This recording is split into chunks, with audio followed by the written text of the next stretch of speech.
Alô, meu povo, olha eu aqui de novo, louvado seja Deus.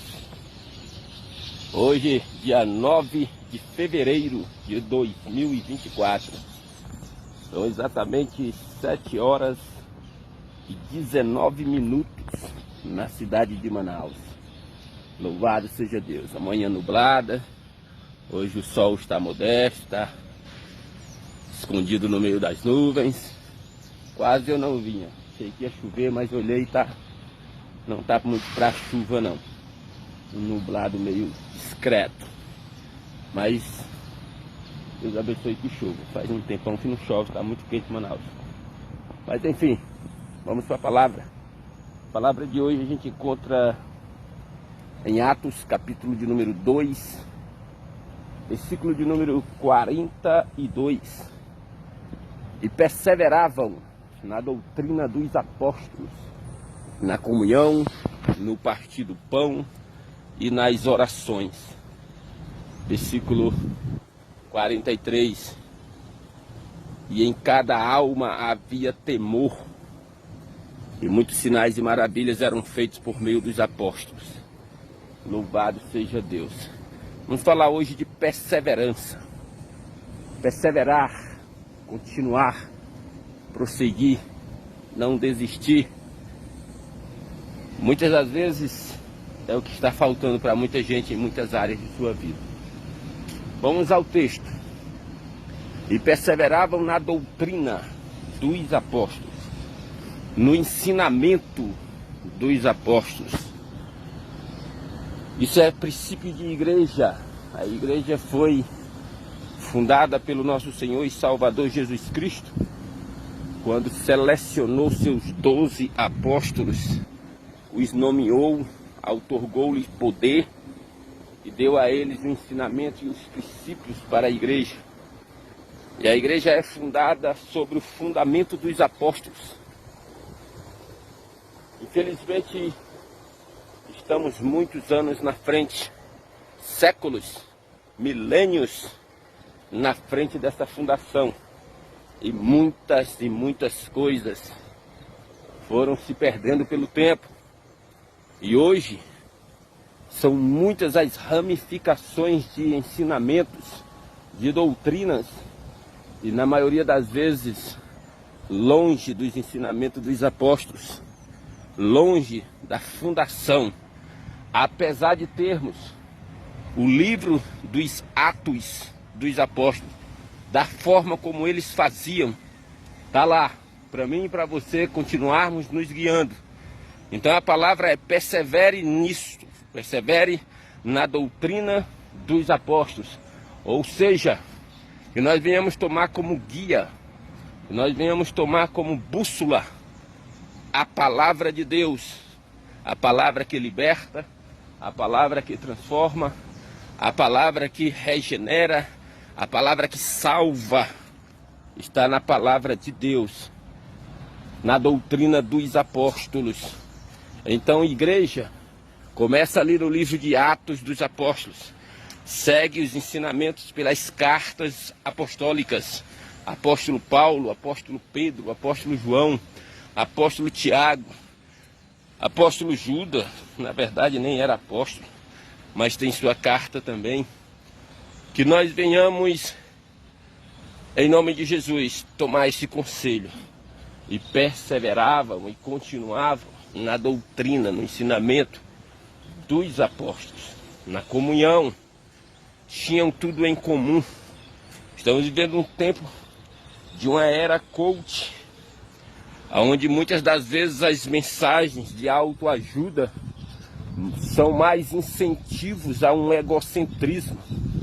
Pessoas ensinando você a ter, a ser, a desfrutar, mas poucos te ensinam a compartilhar. Poucos te ensinam a ter algo em comum. São pessoas que estão instruindo a igreja a ser egocêntrica.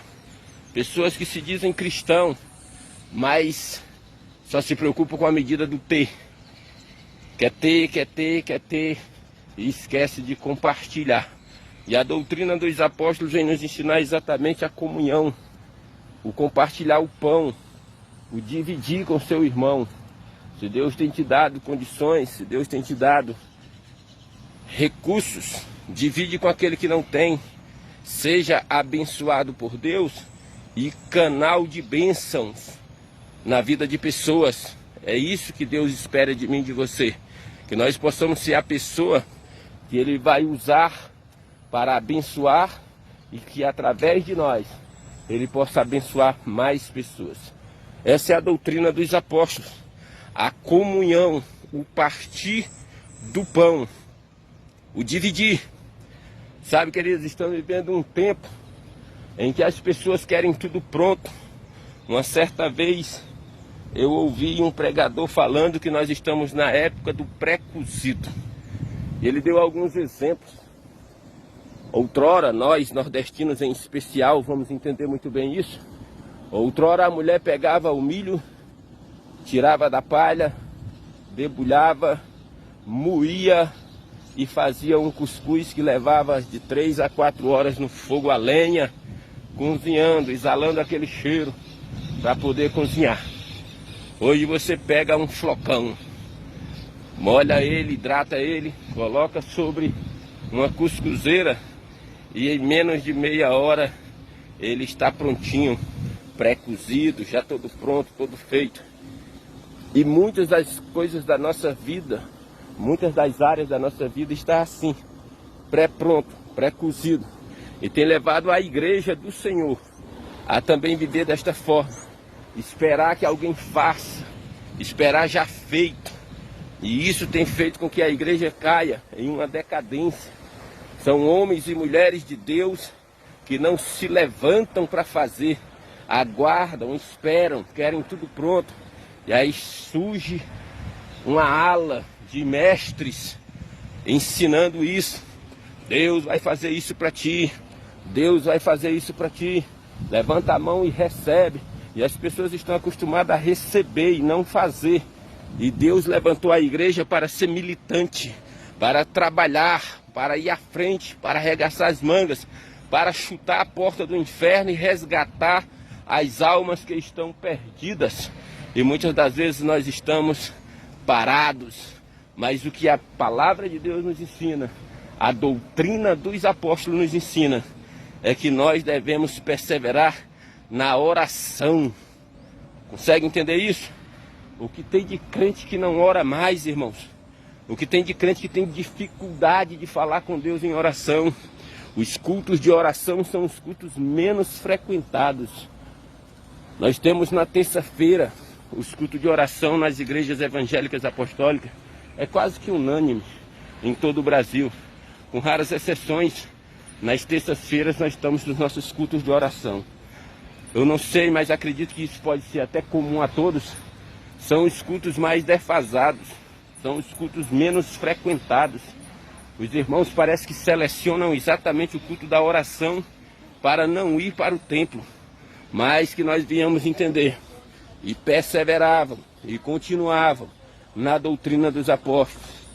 E isso é doutrina dos apóstolos, é ensinamento da verdade. Orar sem cessar, orem todo o tempo, orai uns pelos outros. E nós precisamos da oração. A oração é o nosso alimento, a oração é o que nos mantém de pé, a oração é o que faz o nosso relacionamento com Deus, a nossa intimidade com Deus. Então vai o conselho, ore, irmãos, ore para agradecer, ore para louvar o Senhor, ore para interceder, ore para clamar por algo que você precisa ou por alguém que está necessitado e você pode interceder. Que nesta manhã esta palavra venha falar ao seu coração.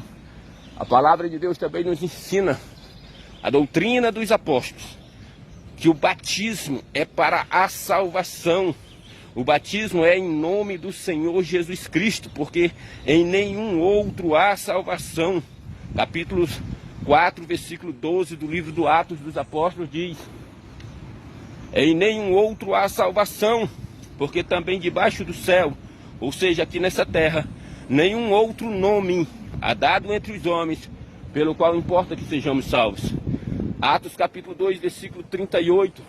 E disse-lhe Pedro, o apóstolo, Arrependei-vos, e cada um de vós, isso é particular, irmãos, não é uma coisa que eu decido por você, não é uma coisa que alguém pode decidir por você. É cada um, é pessoal, é decisão própria, é consciência própria. Cada um de vós seja batizado em nome do Senhor Jesus Cristo para a remissão dos seus pecados e recebereis o dom do Espírito Santo. Atos 2:38 é Bíblia, é palavra, está lá, é doutrina dos apóstolos. Persevera nisso, porque isso se perdeu no decorrer dos anos, no decorrer dos séculos, no decorrer dos milênios. Isso se perdeu e muitas pessoas não estão mais sendo batizadas em nome de Jesus. Apesar de estar escrito, apesar de estar lá, é palavra. Você vai chegar em Samaria e Filipe está batizando todos em nome de Jesus. Você vai na casa de Cornélio, Filipe está no capítulo 8 de Atos. Na casa de Cornélio, capítulo 10, o primeiro gentio a ser batizado em nome do Senhor Jesus. Atos 10:48. Vê lá. Sabe, queridos, a gente precisa olhar mais para a palavra, buscar mais na palavra, porque é a palavra que vai nos conduzir aos céus. Estamos em uma geração de muitas fake news. E infelizmente tem fake crentes também, fake mestres falsos. E nós precisamos sermos guiados pela palavra de Deus. Persevere na doutrina dos apóstolos. Está lá na sua Bíblia, é só ler. Ele nos ensina que há um só Deus. Efésios, carta do apóstolo Paulo aos Efésios, capítulo de número 4, versículo de número 6. Há um só Deus e Pai de todos, que age por meio de todos e em todos. Não existe outra doutrina apostólica senão a doutrina do único Deus. E esse Deus é Jesus Cristo de Nazaré. Que nesta manhã, você que está me acompanhando aqui pelas redes sociais, seja aqui no Facebook, seja aqui no Instagram, que essa palavra fale ao seu coração. Eu não estou aqui dizendo que alguém está errado, nem muito menos dizendo que eu estou certo. Eu estou aqui orientando você a seguir a palavra de Deus, a pegar a sua Bíblia, ler ela, palavra santa, palavra poderosa, palavra viva, palavra que ninguém vai poder modificá-la, palavra que o nosso Deus diz que vela e zela para a fazer cumprir. É aí onde está a sua salvação, é aí onde está a bússola que te conduzirá ao céu, independentemente do credo religioso que você tem, independentemente do mentor que você tem. Vai um conselho: persevera na doutrina dos apóstolos. Bíblia Sagrada, vai lá, vê se encaixa, vê se realmente coincide com o que está escrito. Não é porque a pessoa falou, não é porque você gostou, que isso significa ser a verdade. A verdade está escrita, irmãos, e ninguém vai modificar o que Deus falou. E nesta manhã, o Espírito Santo de Deus fale mais ao meu e ao teu coração. E perseveravam na doutrina dos apóstolos. Compartilha teu pão com teu irmão. Ora uns pelos outros. Busca o único e verdadeiro Deus e a vida eterna, Senhor e Salvador, Jesus Cristo. Fechando, Efésios 4:5. Há um só Senhor, uma só fé e um só batismo. Procure ele dentro das Sagradas Escrituras. Encontre esse Senhor das Escrituras, porque ele mesmo diz para mim e para você: aquele que crê em mim, como diz as Escrituras. Não é só crer, é crer de acordo com a palavra. Ah, meu irmão, do seu interior fluirão rios de água vivas. Sabe? Pegou aí? Um só Senhor. Procure esse Senhor na Bíblia Sagrada. Uma só fé. Creia genuinamente através das Escrituras. Um só batismo. E não é quantas vezes você desceu as águas, é quantas vezes você se batizou. Se você recebeu o batismo bíblico em nome do Senhor Jesus Cristo. Que a graça e a misericórdia do nosso Deus esteja sobre as nossas vidas. Em nome de Jesus. Amém. Tamo junto.